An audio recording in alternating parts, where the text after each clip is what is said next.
Komið sæl. Hvað hefur farið úrskeiðis hjá ríkisstjórninni? Hvers vegna hefur hún ekki ráðið við það ástand sem skapast hefur hér á landi eftir efnahagshrunið í október? Hvaða áhrif hafa alvarleg veikindi forystumanna stjórnarflokkana og hver er líklegastur til að verða næsti formaður Sjálfstæðisflokksins? Við leitum svara við þessum spurningum og metum hvaða áhrif tíðindi dagsins afsögn Björgvins Sigurðssonar viðskiptaráðherra og stjórn og forstjóra fjármálaeftirlitsins hafa á stjórnmálaástandið í landinu.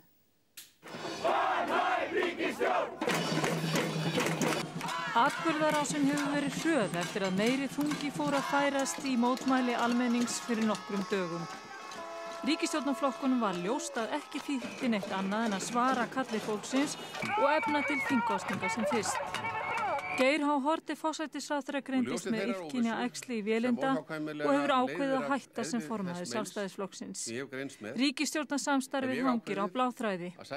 Loks boðaði Björgvin G. Sigurðsson viðskiptaráðherra blaðamenn á sinn fund klukkan 10:30 í morgun í viðskiptaráðuneytinu þar sem hann sagðist hafa beðið forsætisráðherra lausn frá embætti. Þá hefur hann óskað eftir því að stjórn fjármálaeftirlitsins og forstjóri þess segi af sér einnig. Hann ætlar hins vegar að halda áfram í stjórnmálum og fara í prófkjöri á Samfylkingunni fyrir alþingiskosningarnar sem framundan eru.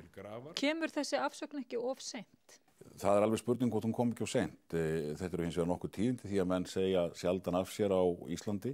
Ég hef hins vegar verið þeirra skoðunar núna nokkra hríð að það hafi eiginlega verið algjörlega nauðsynlegt fyrir ríkisstjórnina, fyrir trúverðugleikann, ef hún ætlaði að halda áfram, að hún yrði að gera einhverjar einfaldar, tákgrænar breytingar, mannaskipti í fjármálaeftirliti, Seðlabanka og væntanlega líka í ríkisstjórnarliðinu.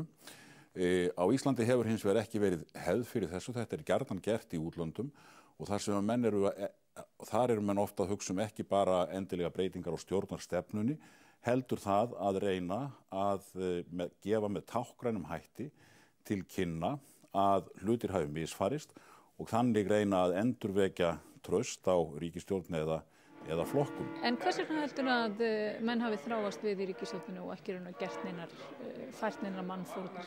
Ég held að það sé í rauninni fyrst og fremst þessi íslenska hefð.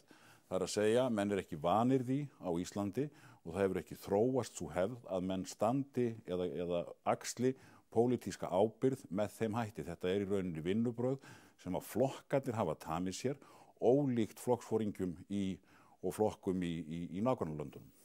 Vinnubrögð íslenskra stjórnmálamanna hafa oftast verið þau þegar umdeilt mál kom upp að reyna að þreyja þorrann og bíða þangað til ólgusjórinn gengur niður og það hefur oftar en ekki tekist.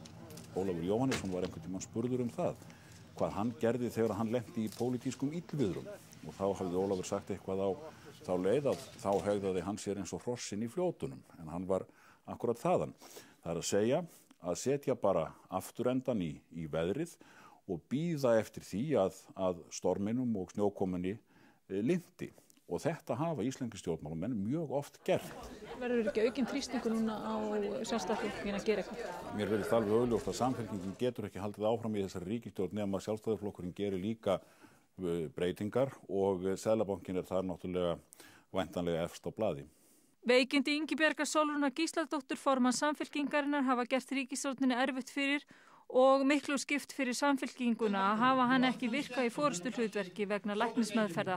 Samfylkingin hefur undanfarið verið dálítið eins og höfuðlaus her og ekki svona vitað alveg í hvað fótinn á honum að stíga og það hefur augljóslega veikt stjórnarsamstarfið og veikt Samfylkinguna.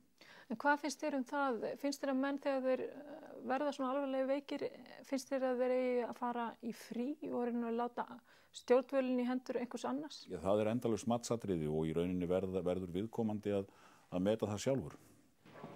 Þá hafa ýmsir þingmenn einkum innan stjórnarandstöðunnar gagnrýnt það í einkasamtölum við forystumenn innan ríkisstjórnarinnar að þeir ráðherrar sem ættu við alvarleg veikindi að stríða hafi ekki tekið sér frí frá störfum á meðan. Því erfitt sé að halda uppi eðlilegri og oft óvæginni gagnrýni á fólk sem ekki gangi heilt í skógar. Já, það er náttúrulega, gengur ekki, auðvitað verður stjórnarandstaðan að geta gagnrýnt stjórnvöldin af fullri hörku burt sér frá heilsufari forystumannana og þó að það sé kannski erfitt þá verður stjórnarandstaðan bara að gera það ef að forystumennirnir meta það sjálfir að þeir séu við fulla heilsu og geti gegnt sínum störfum, þá verður það bara að vera þannig. Nú ljóst að framundan formannsslagur í Sjálfstæðisflokknum en landsfundi flokksins hefur verið frestað þar til í lok mars. Hverjir eru möguleikar þeirra sem oftast eru nefndir að mati Ólafs Harðarsonar? Þorgerður hefur verið varaformaður og hún hlýtur auðvitað ef hún ákveður að fara fram að eiga verulega möguleika. Hún hefur reyndar verið sú sem að helst hefur gagnrýnt fortíð flokksins, þann hóp sem hefur verið kringum Davíð Oddsson. Hún hefur líka markað sér nokkra sérstöðu í Evrópuumræðunni.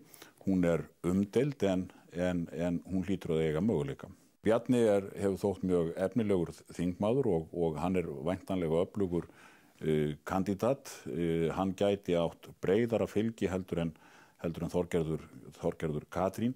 Ég held að hann hljóti líka að eiga möguleika. Menn hafa lengi talið að Guðlaugur Þór stemdi að æðstu meðtöfnum í Sjálfstæðisflokknum. Guðlaugur Þór kemur auðvitað til greina. Hans styrkur hefur nú ekki síst í kosningum undanfari sá að hann hefur verið mjög öflugur í prófkjörum. Nú hins vegar kosið á landsfundi þannig að það svo lítið öðruvísi en það ekki nokkur ástæða til að vanmeta Guðlaug Þór. Hanna Birna hefur staðið sér mjög vel að margra mati í stóli borgarstjóra og það hefur svona orðið friður eftir öll þau læti sem að þar urðu. Hún vaxandi stjórnmálamaður og ég held að hún hljóta að koma til greina, sérstaklega ef að Þorgerður Katrín ákveður að bjóða sig ekki fram. Illugi Gunnarsson hefur verið svona áberandi ungur þingmaður. Það kæmi auðvitað til álita að hann færi í framboð. Ég skal ekki segja hans möguleika. Já, Kristján líka nýr. Þetta fer svolítið eftir því líka hvernig Sjálfstæðisflokkurinn ákveður að taka á málum og hvernig hann vill gera upp í fortíðina.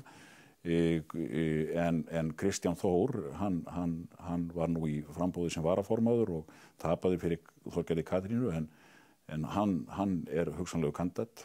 Árni náttúrulega gamalreyndur og hefur gengið í rauninni nokkuð vel í Keflavík. Hann kemur til greina. En einhverju nýjir kandidatar sem maður hefur ekki komið auga á sem getur skyndilega komið fram á sjónarsviðið? Já, Framsóknarmenn leituðu nú út fyrir raðir flokksins til þess að fá nýjan mann. Þeir ákváðu að henda öllum sínum syndum bak við sig og reyna að mynda algjörlega nýja ásjónu. Mér finnst nú frekar ólíklegt að sjálfstæðismenn munu feta í þá slóð þó að það sé ekki hægt að útiloka það.